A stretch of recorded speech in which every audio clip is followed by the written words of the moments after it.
Well, there's a substance called light, but there's no substance called darkness. It's simply the absence of light.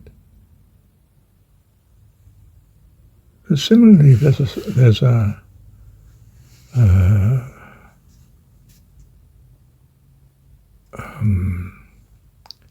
the substance of doing good, which is purposing an action that is to bring good. There isn't the purposing of an action to bring bad. It's simply the absence of a purposing to do good.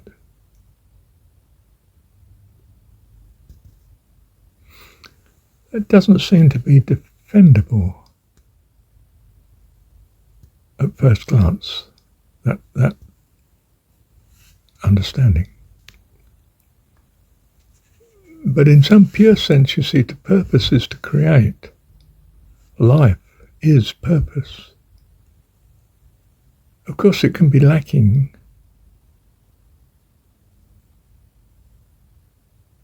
the notion of actually bringing good. It can be purposed to do good as the actor sees it, in particular to himself, not realizing that its badness to the other person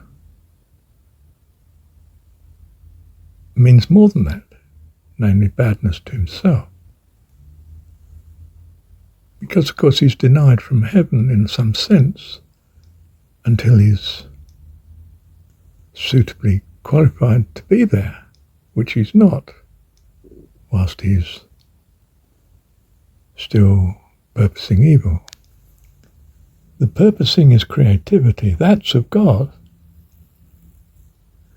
In other words, the child, and it's rather easier to think of it in terms of a child, the child who's, torturing some poor creature, say, or breaking down the flowers, is doing it with purpose because he's enjoying, cutting things off or crushing the flowers or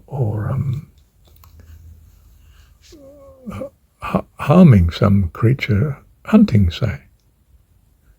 He doesn't realize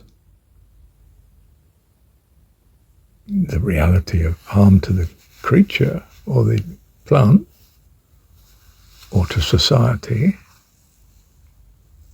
or to himself. Namely that he's not an adult and therefore cannot be given the freedom of an adult in heaven.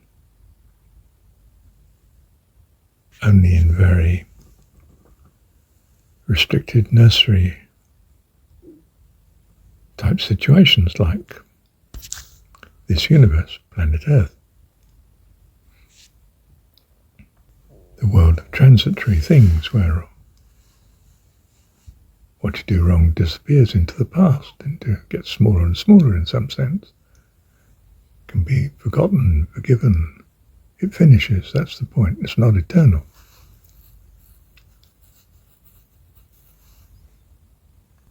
Or it's not eternally significant anyway, and that's what counts. So, in some sense, consider thinking of what we take to be criminals or people that deliberately do bad things from society's point of view as children who are creative and purposing, but not yet trained, experienced enough to know how to avoid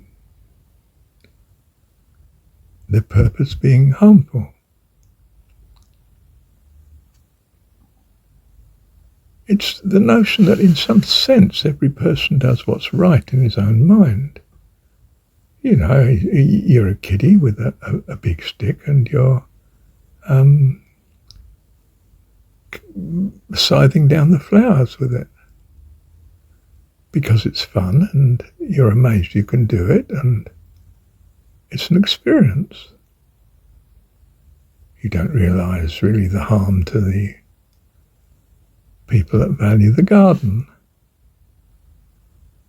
And the fact that you don't realise, you're not sensitive to the needs of others, you're in some sense not yet ready for adulthood. You're not an adult yet. An adult would appreciate this. It's not right to do this. It's not good. It brings harm, brings unhappiness, both to them and to yourself. Although it's fun to do, apparently, in the short run, if you don't know this. In other words, all wrong is done out of ignorance. Whereas we've created a religion, well, thank goodness, hopefully not us that's created it, but we have a religion where we presuppose spirits that in some sense purpose harm. But if you think of it, that's a contradiction, because they're purposing, which is something of God. It's just that they're doing it so inadequately, so badly, we would say. It's a bad purpose. It's not a bad purpose, it's a lack of good purposing. Just as, the darkness is not a substance, it's the lack of light.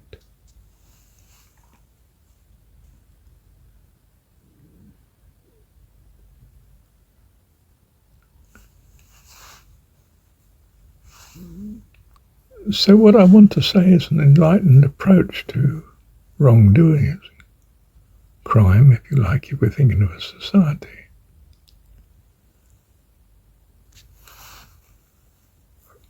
A right approach would be not to punish and harm, although one may need to protect society from. You need to do that. But what's really needed also, of course, is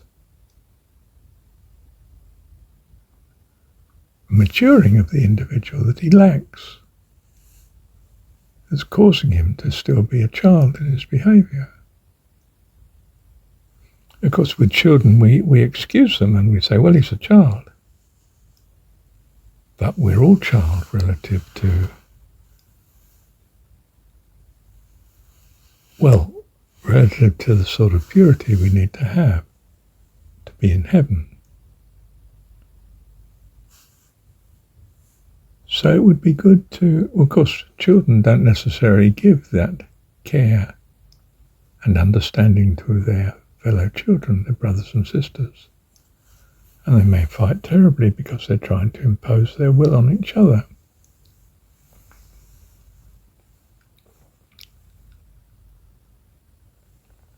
But we as enlightened people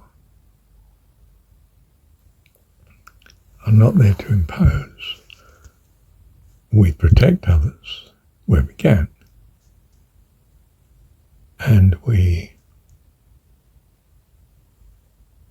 nurture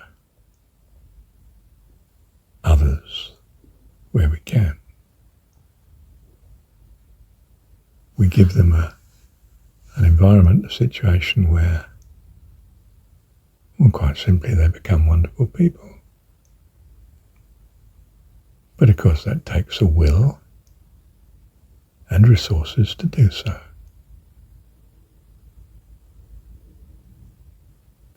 And in an unloving world, that sort of thing is less likely to be forthcoming, isn't it? Well, in a very poor world, we can imagine that we can hardly find the resources to have separate facilities for citizens who break the law, if you like. So we may be more inclined to, for instance, execute them or something, or lock them up in anything but ideal, but economic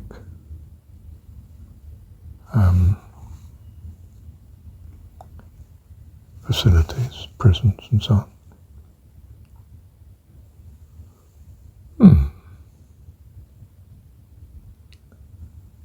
Well.